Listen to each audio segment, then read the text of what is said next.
Alexandria Ocasio-Cortez is freezing her eggs, and a lot of people are very angry.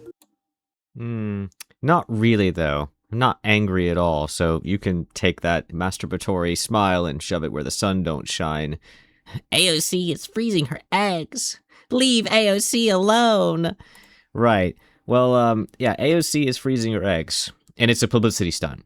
Everyone knows it's a publicity. It's actually worse than that because it's framing men as evil. It's framing capitalism as evil. It's clearly what it's doing. That's clearly what she's doing. She's trying to say that women can't afford to freeze their eggs, on top of not being able to afford giving birth and not being able to afford to raise a child. And not even being able to afford abortion. They want everything for free. They want to have their children for free. They want to raise their children for free. They want to snuff their children for free. They want to freeze their eggs for free. They just want everything for free. It's clearly a misandristic, which apparently isn't a word according to every website that uses Merriam-Webster, a misandristic socialist push to say that capitalism is a manifestation of misogynistic patriarchal design. That's what she's saying. She is pushing misandry with this. I mean, it's not that it's surprising at all. I mean, this is a woman who says that white America doesn't really exist, that white culture isn't real, that the Mexicans and the blacks created the cowboy culture. I mean, why even bother? She's quoted with so many things. Lady doesn't know where Venezuela is, even though she thinks that she's the physical embodiment of South America. I mean, let's just get on with it, shall we? So cutting straight to the chase, this was one of the things that was most stressful for me as well when I was considering doing this, is cost. My insurance does not cover 1 penny of this. It is 100% out of pocket. It doesn't go to my deductible, nothing. It covers nothing. So there's 2 main sources of costs. So you don't just like pay one lump sum to the doctor.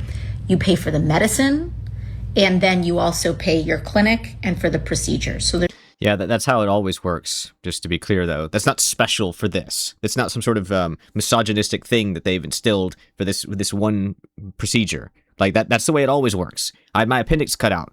You have to pay for a lot of different things. Actually, one of the most, maybe the single most expensive thing in the entire process was the emergency room itself. For some inexplicable reason. Even when there's no one in the emergency room, it still costs over $3,000 to sit in the room for 40 minutes, even when you didn't actually need to. Trust me, I've done it. But here she's trying to maybe just like scare women. A lot of this is really just scaring really dumb, gullible people. Not always women necessarily. It just depends on what they're saying. Like a lot of the chain rattling about how the Republicans are going to bring back the Confederacy and only the Democrats have the key to the shackles. How they got that metaphorical key to the metaphorical shackles? Let's just not ask the question. But a lot of it is just fear mongering, and that's what she's doing here throughout this entire video is fear mongering.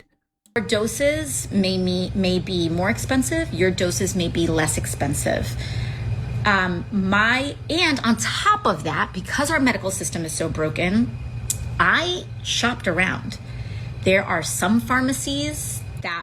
She's just going to say that there's some that are more expensive and some that are less expensive. The point is that she's hammering on how the medical system is broken. One of the easiest things a politician can ever do is look at some general thing that the entirety of the world uses, like food, and say, look, it's broken. Oh, you don't get enough money. That's broken. Oh, the housing is broken. The economy is broken. It's so lazy. It's so simple. And you know what she's not going to actually have? A real solution. She's just going to tell you that it's broken and that she's going to fix it. Every politician will do that, including the right-wingers. Literally everyone's going to do that. They don't know what they're talking about. And even if they did, they don't have an actual solution. Different clinics will have different prices because their care model is different. And so some clinics will charge you $15,000 to $16,000. Others will charge less.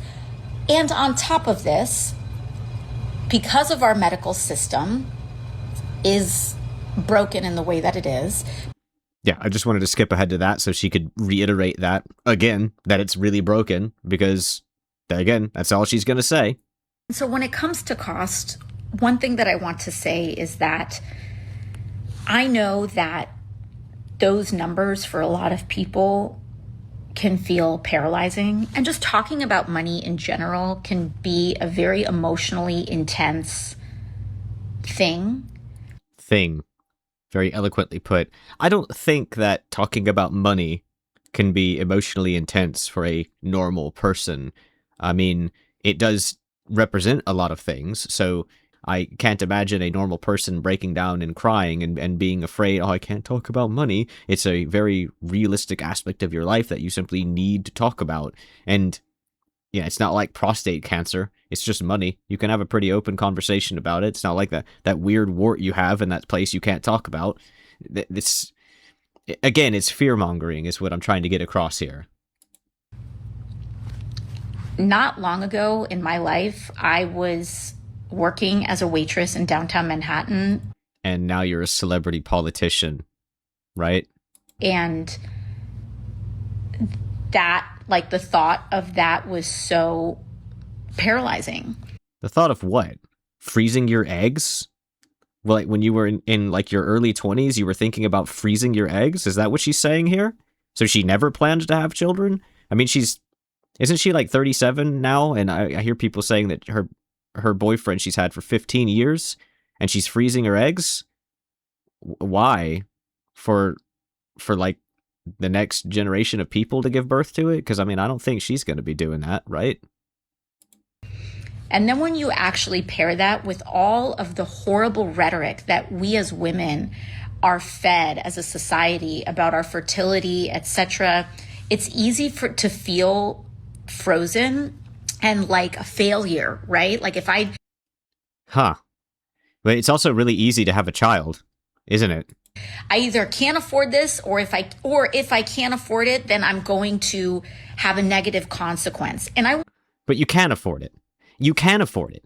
People in third world cultures can afford it. People in the welfare state of our own country can afford it. Literally everyone can afford it, except for the middle upper class women who insist that they cannot possibly afford it. The same women who insist that they can't have children because their fertility has been destroyed by microplastics. But when you look at the Congo or India or whatever, I mean, they're living in mountains of plastic. Their floors are plastic, their ceilings are plastic, their food is plastic, their body must be just 99.99% plastic. Forget microplastics, they're made of macroplastics, and yet they're some of the most fertile places in the world, right? It's almost like the reason is it's probably not microplastics, and it's probably not the economy, and it's probably not that you can't afford to give birth. It's probably, I'm just guessing here, it's probably because the narrative that women teach other women, and preteen girls for that matter, is that what you should do is be sexy and young and never have a child and do everything you can to be popular on the internet, and you get that popularity by taking off your clothes and shaking your ass for money.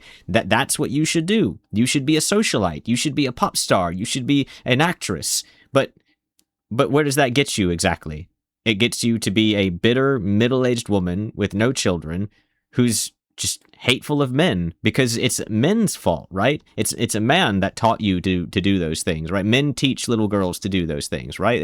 That's how it goes, or is it the pop stars, or is it the celebrities? Is it men teaching little girls that they need to be prostitutes, or is it Taylor Swift teaching them that? Who exactly is teaching them all this negativity? I want to push back on that real quick.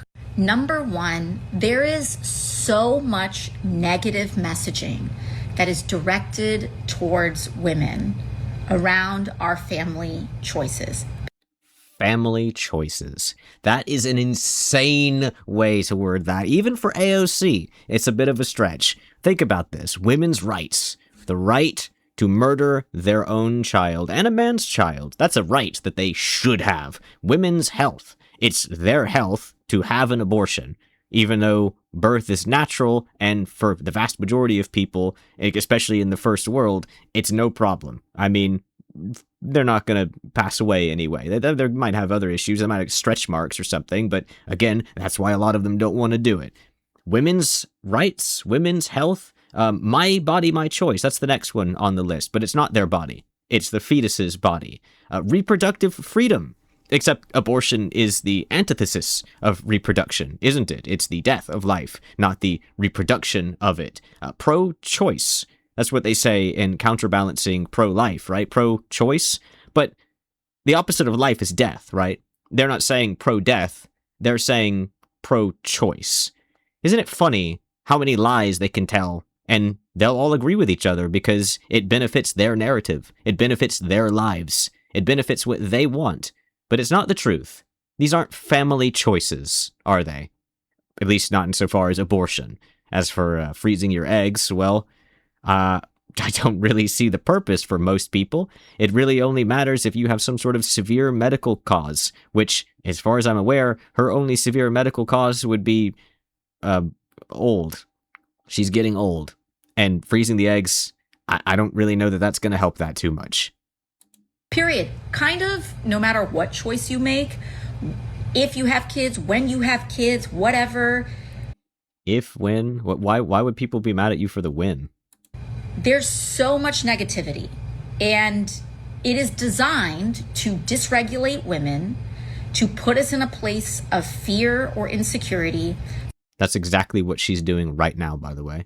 She is attempting to dysregulate women. She is attempting to put them in a place of fear and insecurity. She is teaching women and little girls that they should be afraid of men because men are evil. She's teaching them that men want to hurt them, that men want to ruin their lives, that men want to control them. She is teaching them that motherhood is akin to slavery, that birth is akin to death. That's what people like her are teaching them, and we all know why. We all know that they're teaching them this to drop the birth rate down to 0, or even in the negatives, which is the same reason why they're opening up the borders, the same reason why they're welcoming foreign religions.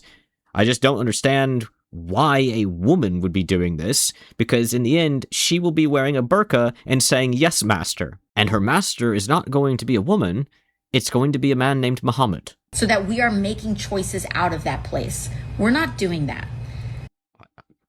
We're not doing that. So she speaks collectively for all females.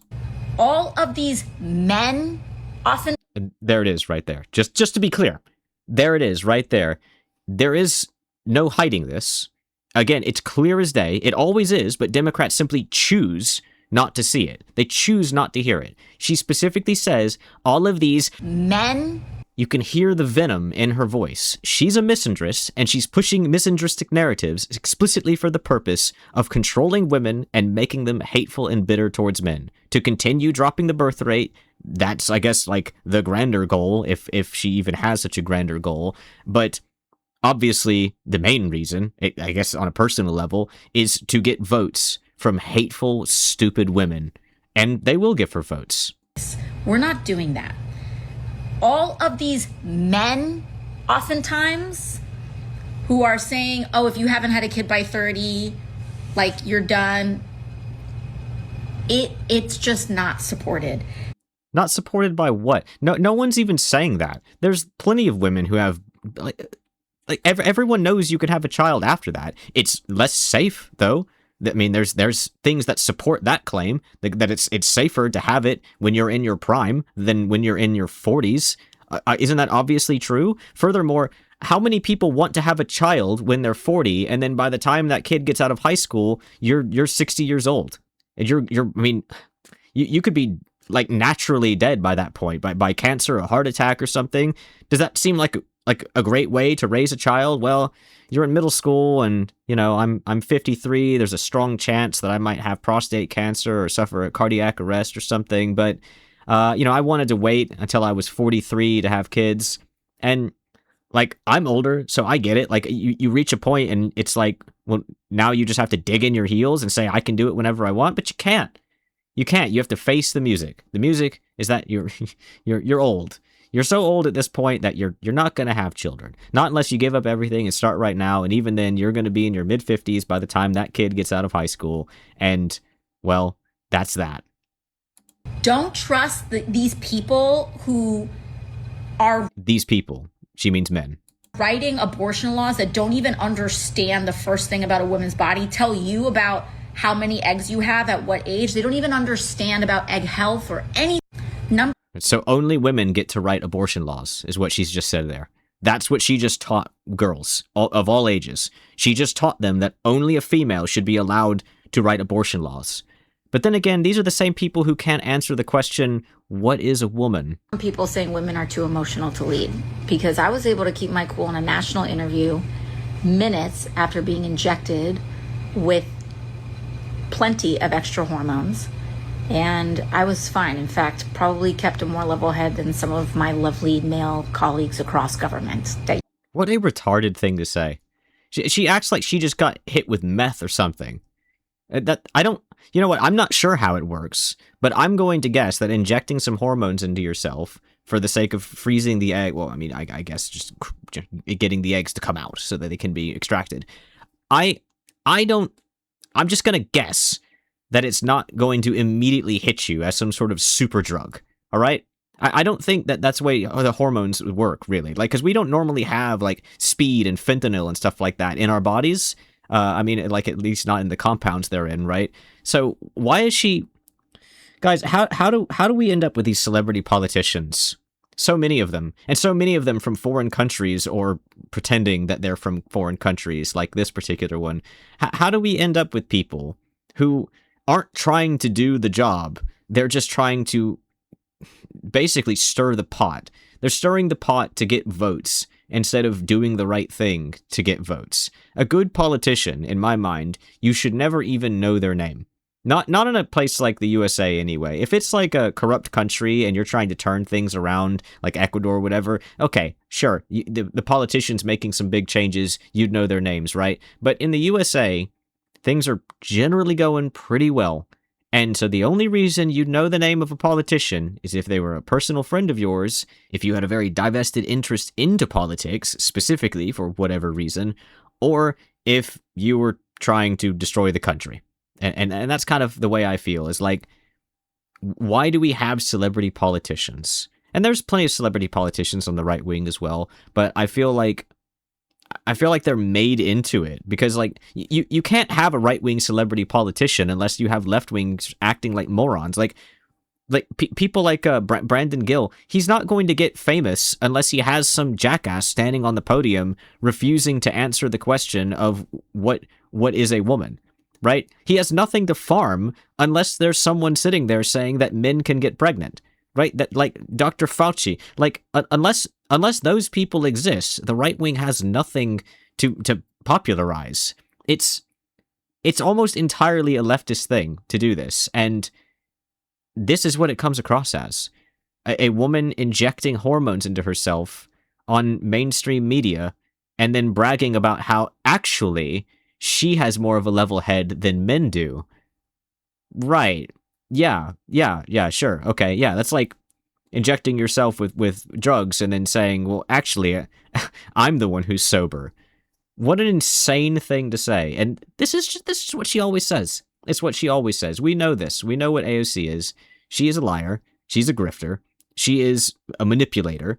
And she is here fear-mongering for women, for girls, and telling them that men are evil. And in doing so, she's pushing sexism. That's what she's doing. We can all see it. Clear as day.